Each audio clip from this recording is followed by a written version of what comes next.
Alright guys, wish me luck. We'll see how this goes. They also said to use the pulse setting instead of the low or the high.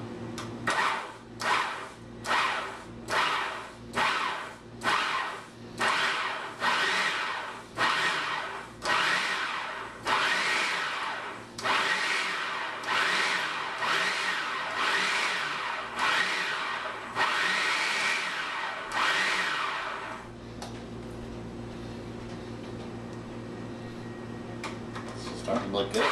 I'm not noticing any of the powder going up, so I think the damp rag method is really working. I also locked my push cap down. I don't know if that's helping any or not. I can definitely see there is some kickback on the dust, and so the rag is definitely helping.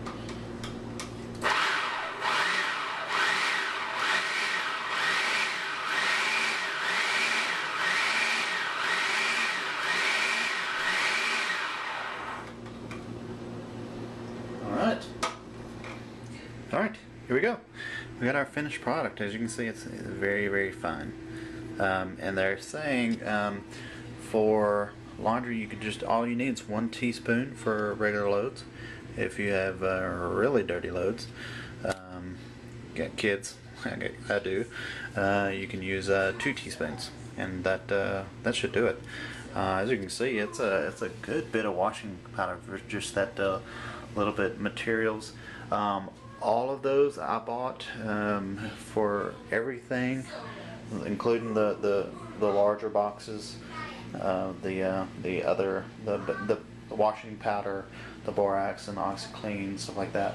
I only spent about $18, and this should last me for a good while. So you can see how far this will go, and you can save a good bit of money.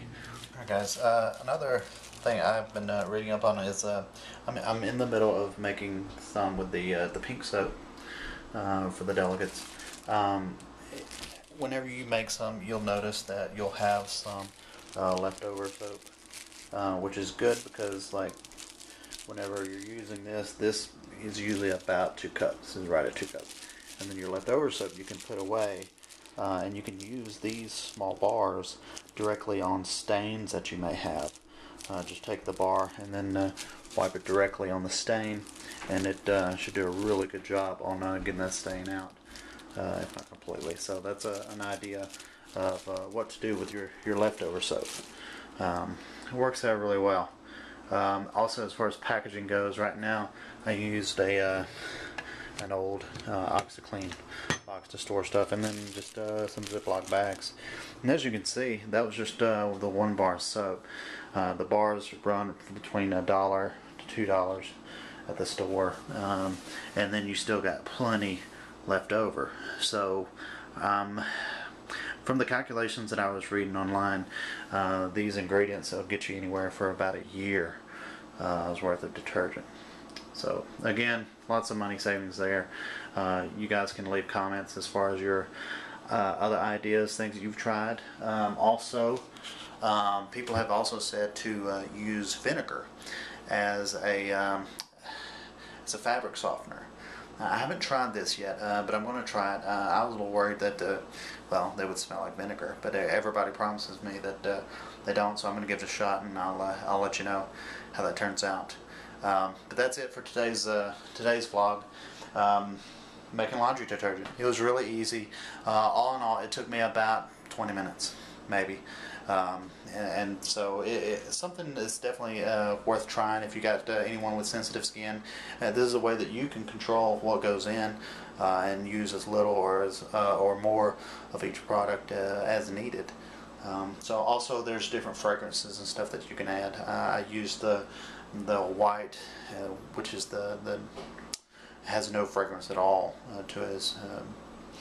So it worked. I think it's made out of coconut butter, so it has a little coconut smell to it, but for the most part it has no scent whatsoever.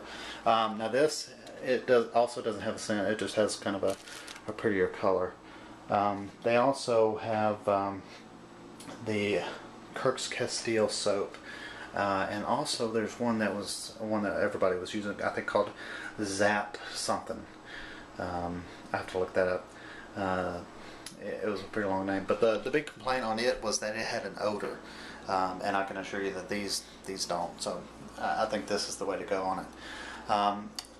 Next week we're gonna do, if you have a hankering for doing some jellies and stuff like that, you're definitely gonna want to tune into next week's issue, or whatever you want to call it, the Hobby Hog.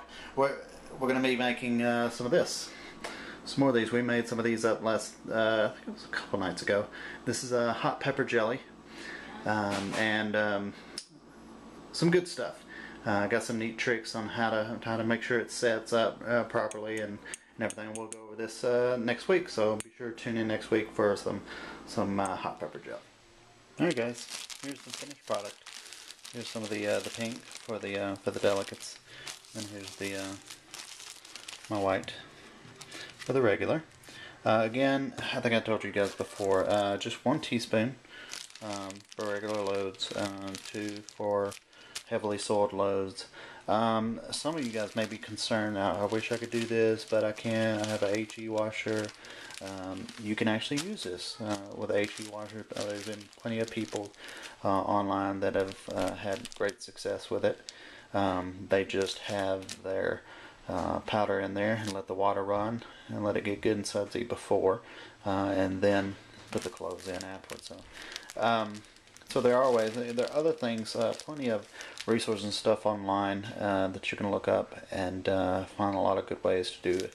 This by no means is the only recipe out there. There's a lot of different recipes for laundry detergent. Who knew, right? But there's quite a bit out there, and especially if you have a small child or someone who in your family who's allergic to certain things, you might do a little research on that and find out those things. So again, I hope you enjoyed this. Leave some comments below. Any questions that you guys may have, I'll be happy to answer them as much as I can. If I don't know, and then I'll just defer and kind of open it up and point you to some sites and stuff that may help you out. Also, be sure to share this video, subscribe if you like it, thumbs it up if you like it, thumbs it down if you don't. Please leave some comments and some helpful tips.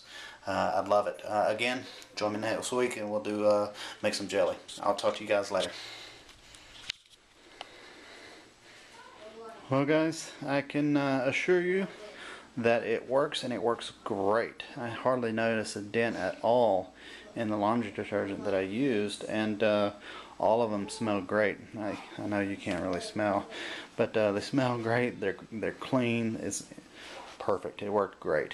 Now if I could just figure out a way to get them to fold themselves, that'd be wonderful.